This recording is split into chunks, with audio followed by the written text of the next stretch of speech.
Thank you very much. It's indeed quite an honor for me to be here and listen to the experiences and the insights from people from across the globe, both as practitioners who study and observe the developments in countries like ours that have had a history of dealing with conflict and fragility and violence, and also people who experience these things firsthand. And looking at this very beautiful crowd, I see more of observers of fragility than mostly people who have experienced it firsthand. So I'm not going to bombard you with statistics and numbers of what fragility means. You are more experienced than me in analyzing these issues. But perhaps I can give you some context of what fragility entails. And I would begin with by answering the question raised by the previous moderator, what brings me here? I would like to start with this observation that the discussion on fragility, violence, and conflict is first and foremost a discussion about humans, about people, about life and death. That is what it means. So it's a very honorable subject matter to indulge in. If I can use my own personal experience, I was born at a time when my country was at war with another country. I left Somalia not out of my choice, but at a time when it was at war with itself. And I found myself studying with students from Afghanistan. We both did not know what brought us together to India, but we were just a product of violence.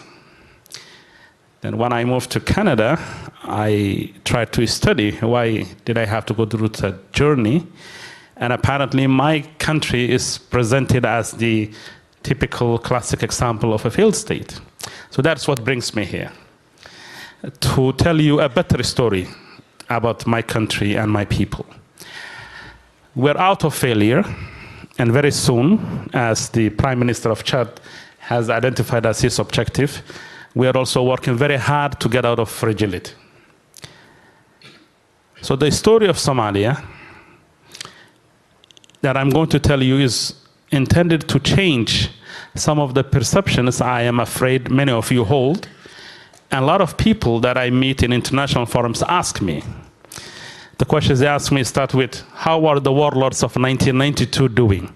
Like Ali Mahdi and I did. That is something so of the past. So I'm hoping you guys are at least 20, 30 years forward from that position. Somalia has just completed a HIPC initiative, a very difficult and a great experience to go through as a state.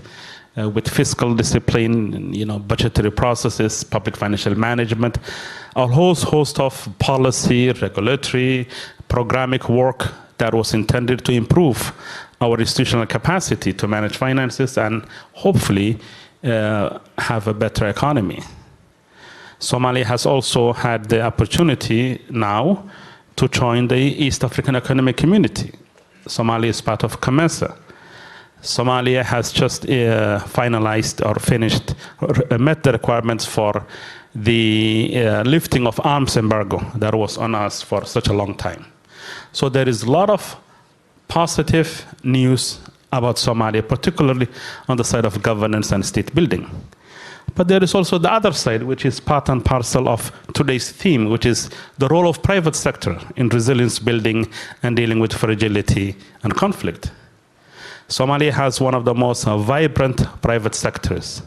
In the absence of the state, in the absence of a supportive and conducive environment, Somalia's telecommunications sector is much more advanced than many African countries and many of our regional countries. Access to internet is even very exemplary.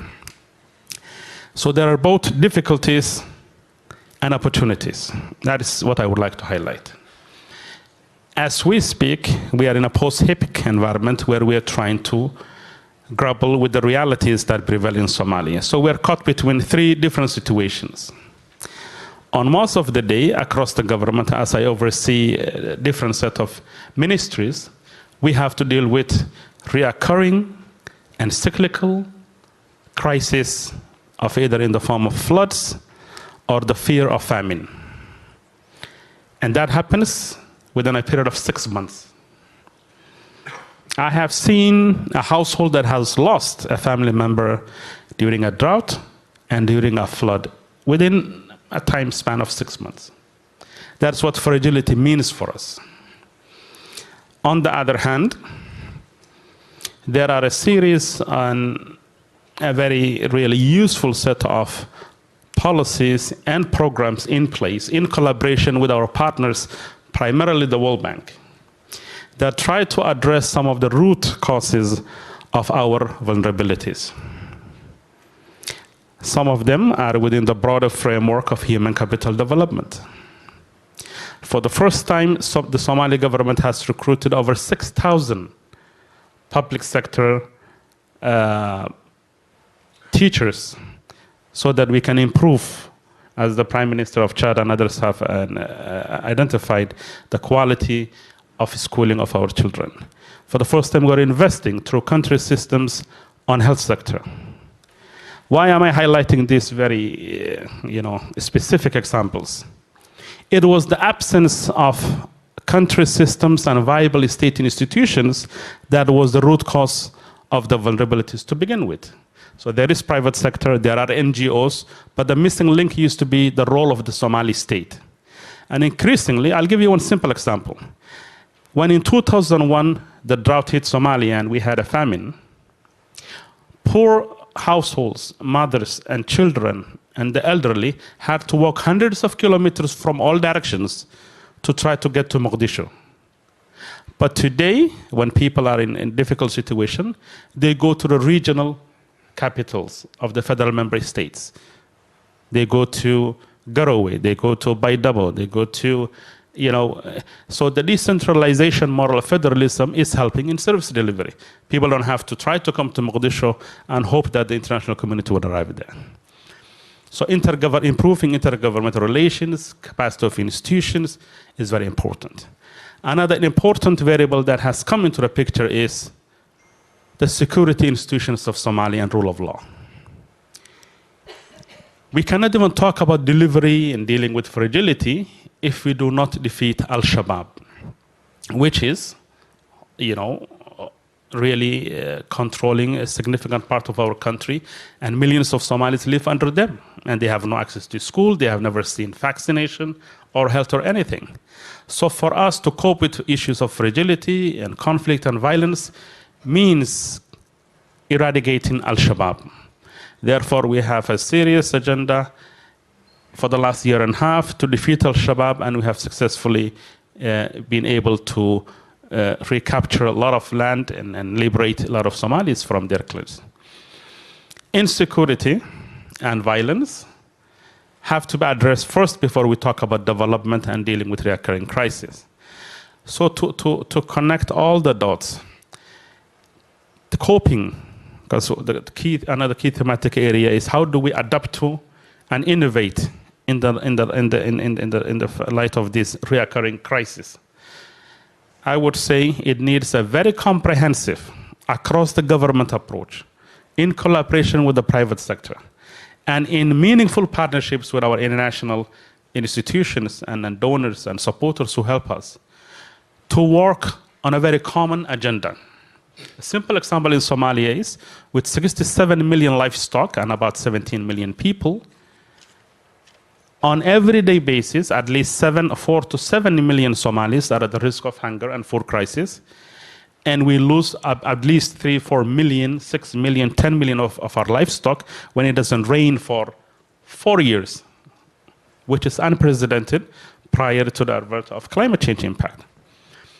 And $11 billion have been spent on humanitarian response for the last many years.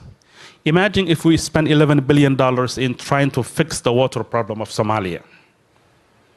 We have a very rudimentary project, a significant one, but small in the grand scheme of things.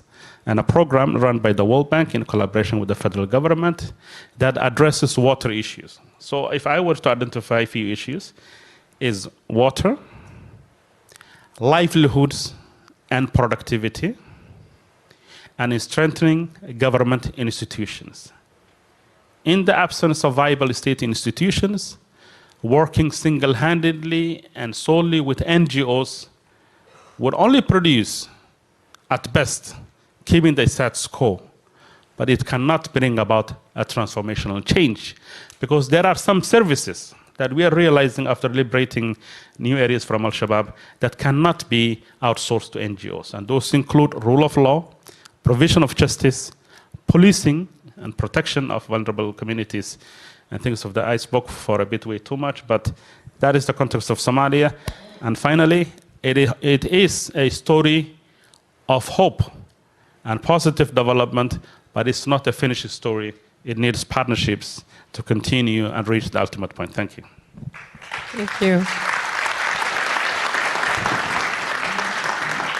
Thank you. Thank you very much, Deputy Prime Minister. I think that you really pointed very key issues in terms of climate crisis, how it's compounding crisis, but as well resilience through a whole government approach.